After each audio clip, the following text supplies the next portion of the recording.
Just one quick thing, you were talking about snow removal and that type of thing on your sidewalks, and as I'm sure some of you are aware, there's a new snow removal ordinance that's being worked on right now and gone over and over again. And from what I understand, the Budget and Finance Committee worked on that again last night and go before the council next week. Some of the elements in there are the same as they have been, but some are different. And so I think it comes down to, and I don't really know the answer to this, but maybe somebody else would, you know, it is mandatory that sidewalks be kept clean. But when you're in a rental situation, is that the responsibility of the person that is renting, or is it the responsibility of the landlord? I think it should be the responsibility of the landlord.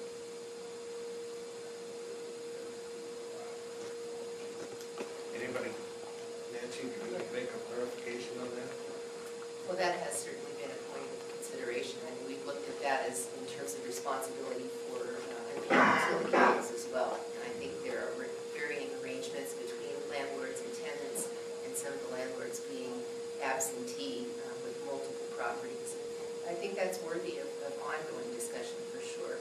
I did want to address your point about, you know, why should students vote, or why should they vote for a particular candidate? And my experience in interacting with students in a variety of settings has been that there is optimism for the future, and there's engagement here.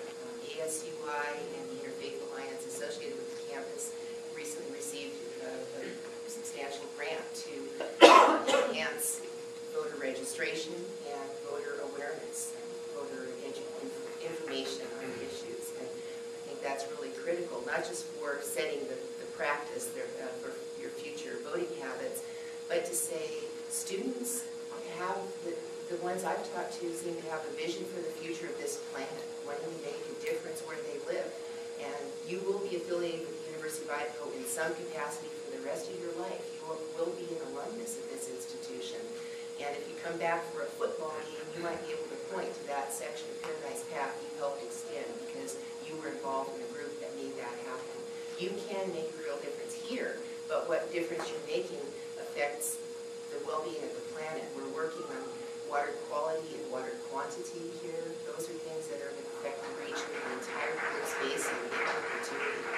We're talking about educating students to take what they learn here at the University of Idaho and spread it around the world, wherever you land with your future careers, and you're likely to have multiple ones, as just as the tradition now. And so I think voting and being involved at this level matters, because it's not just you, the individual, at this moment in time, but it's what effect the way you exercise your voting right will put candidates in positions who prevail in the elections to help make a difference in shaping this place and the future even more broadly. That's fundamental. Going back, just to expound on that just a little further, you wanted to know essentially which of the people up here you ought to vote for. Yeah. I think a real good litmus test is vote for the person that you feel, or the people that you feel uses the most common sense. You know, just what are they proposing? Are they proposing something that can work? Can it work in the short term? Will it work in the long term? And do they appear to be the type of person that will follow something through from the start to the finish? They're again, not very glamorous. But if you're looking for something that you can use to guide yourself in making decisions as far as who you should vote for, any one of you, I would look to vote for the people that you feel the most comfortable with, because regardless of who you vote for, you're not always going to like what they do, and you're not always going to like what they weren't able to accomplish. But if they are the type of people that you feel comfortable with calling up, with approaching, with talking to, once they've been elected, you probably made a fairly good choice. survey that was sent out yesterday, I included in my response the link for the Idaho tenants' rights literature that the state puts out. And lots of times I see what happens, even with my kids when they're going to school here and renting apartments,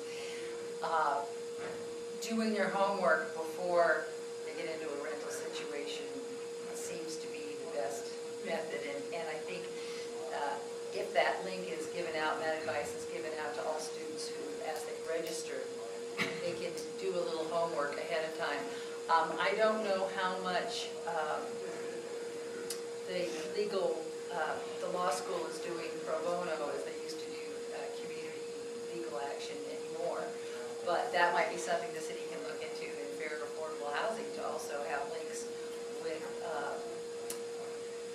law students who can then help with legal problems. Because as Nancy said, that there's a line between what the private sector and the public sector can do.